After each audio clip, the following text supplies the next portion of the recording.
साईं बाबा के एक भक्त रामेश्वरम जाने वाले थे, लेकिन शिरडी में बाबा ने उन्हें रोक लिया और उनसे आने जाने के सारे पैसे अपने पास रखवा लिए। ऐसा क्यों किया बाबा ने कि उन्हें रामेश्वरम जाने से रोका? रामेश्वरम जो भगवान शिव का एक ज्योतिर्लिंग भी है और जहां पर जाना एक ज्योतिर्लिंग के साथ साथ एक धाम में से एक दर्शन करने के लिए एक बहुत विशेष स्थान है, लेकिन उसके बाद भी शिरडी से जाने वाले व्यक्ति को या बाबा के भक्त को बाबा ने क्यों रोक दिया? ये कहानी है श्री हरिभाव पान से धानुकर की। धानुकर जी जो थे वो रामेश्वरम जाना चाहते थे दर्शन करने के लिए। उनकी बहुत इच्छा थी, लेकिन उनके साथ एक प्रॉब्लम ये थी कि जो उनकी माता जी थी वो उनकी इच्छा नहीं थी कि वो अभी अपने बेटे को रामेश्वरम भेजे। उसके रीजंस कुछ भी रहे होंगे, लेकिन अभी उन्होंने इजाजत नहीं दी थी धानुकर जी को। लेकिन फिर भी धानुकर जी ने ये जिद पकड़ ली थी कि वो रामेश्वरम जाएंगे।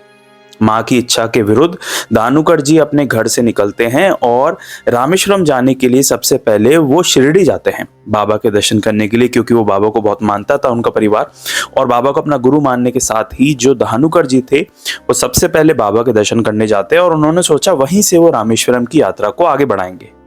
अब हुआ ये कि जब धानुकर जी शिरडी पहुंचे तो उसकी खबर उनकी माता जी को लगी और उनकी माता जी ने मन में सोचा कि बाबा को हम मानते हैं, बाबा हमारे गुरु हैं, मेरा बेटा जो है वो मेरी बिना इजाजत के, मेरी बिना इच्छा के वो रामेश्वरम जा रहा है और ऐसा नहीं होना चाहिए। मैं चाहती हूँ कि वो लौट के आ जाए।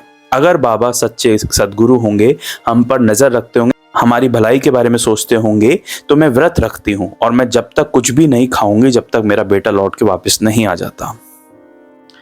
वहीं दूसरी ओर शिरडी में धानुकर जी बहुत प्रसन्न थे और कहीं ना कहीं वो ये भी सोच रहे थे कि उनकी माता जी की इच्छा नहीं थी, फिर भी वो शिरडी से अब रामेश्वरम जाएंगे और उन्होंने इरादा पक्का कर लिया था।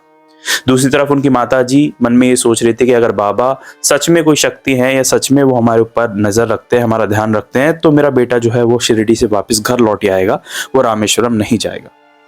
उसके बाद जब शिरडी में द्वारका माई में बाबा के दर्शन करते हैं धानुकर जी, तो बाबा धानुकर जी से बोलते हैं कि हरिभाव तुम मुझे दक्षिणा दो।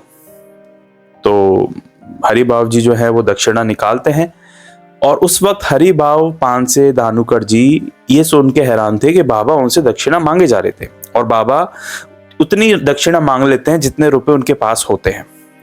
अंत में क्योंकि बाबा ने आदेश दिया था तो धानुकर जी को अपने सारे पैसे बाबा के चरणों में रखने पड़ते हैं और वो किराया भी जो उनको रामेश्वरम जाने और रामेश्वरम से लौटने के काम आता वो भी वो बाबा के चरणों में रख देते हैं, क्योंकि बाबा दक्षिणा बहुत ज्यादा, बाबा ने दक्षिणा मांगी।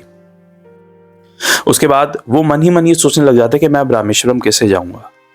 तो बाबा बोलते हैं कि तुमने दक्षिणा तो यहाँ रख दी, अब एक काम करो, तुम यहाँ से सीधे घर लौट जाओ, रामेश्वरम मत जाओ। तो हरिभाव जी इस बात को समझ नहीं पाते और वो पूछते हैं ऐसा क्यों बाबा? बाबा बोलते हैं कि तुम घर जाओ, क्योंकि रामेश्वर जो हैं वो बहुत भूखे हैं, उन्होंने व्रत रख रखा है और अगर तुम घर नहीं गए तो अच्छा नहीं होगा। इस बात के बारे में उनको कुछ भी समझ में नहीं आता और क्योंकि बाबा का ऐसा आदेश था और उनके पास पैसे भी खत्म हो चुके थे, तो फिर वो अपने घर की ओर लौटते हैं। जब वो घर जाते हैं तो वो देखते हैं कि उनकी माता जी अनशन पर बैठी थी, खाली पेट, उन्होंने व्रत उपवास रख रखा था इस वजह से कि उनका बेटा अगर लौट के आएगा जब भी वो कुछ अन्न खाएंगी।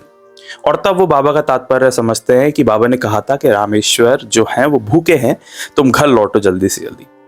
माता जी को भी बाबा की बात पर यकीन हुआ कि उनकी इच्छा नहीं थी और उनका बेटा निकल गया था घर से, और उस वजह से उन्होंने बाबा से प्रार्थना की थी। बाबा से प्रार्थना के साथ साथ उन्होंने उपवास रखा था, तो बाबा ने उनका मान रखा। यहाँ पर हमें दो चीजें समझने को मिलती हैं। एक तो ये कि जो बाबा को सच्चे मन से उनकी माता जी ने याद किया और वो अपने बेटे को नहीं भेजना चाह रही थी जिसका कोई भी कारण हो, तो उस वजह से बाबा ने एक माँ की लाज रखी और उन्हें वापस भेज दिया।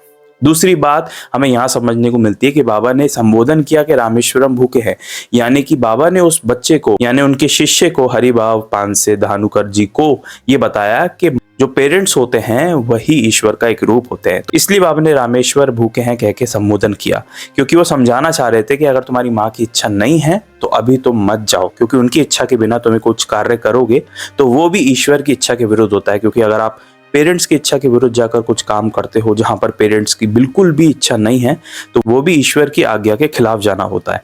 तो बाबा ने इस वजह से धानुकर जी की जो माता जी है उनकी मन की बात जानी और वो जो सारे पैसे हैं वो अपने पास रखवा लिए और उस भक्त को वापस भेज दिया उनकी माता के पास, जो एक अनशन पर बैठी थी, और उपवास अगर वो ज़्यादा रखती तो उनके संकट भी आ सकते थे प्राणों पर। तो इस वजह से एक माँ की बात भी रखी बाबा ने, और अपने भक्त को भी ये बात समझाई कि जब माँ राजी नहीं है तो अभी मत जाओ, क्योंकि माँ की मर्जी ही ईश्वर की मर्जी होती है। ऐसी ढेर सारी कहानियां मेरे इस चैनल पर अपलोडेड हैं, जिसमें मैंने 1918 से पहले जब भक्त बाबा से मिलने आया करते थे और क्या क्या उन्हें पर्सनल एक्सपीरियंस हुए हैं, वो सब मैं इस चैनल पर शेयर करता रहता हूं। अगर आप बाबा से जुड़ी हुई कोई भी कहानी जानना चाहते हैं, कोई भी बात जानना चाहते हैं, तो इस चैनल पर ऐसी ढेर सारी वीडियोस अपलोडेड हैं, उनको जाकर आप देख सकते हैं। क्योंकि मेरा ऐसा मानना है कि हर कहानी, हर स्टोरी, हर एक्सपीरियंस आपको कुछ ना कुछ सिखाकर जरूर जाएगा। मिलेंगे एक नेक्स्ट वीडियो में एक रियल हिस्ट्री, एक नई कहानी के साथ। तब तक के लिए ओम साई राम।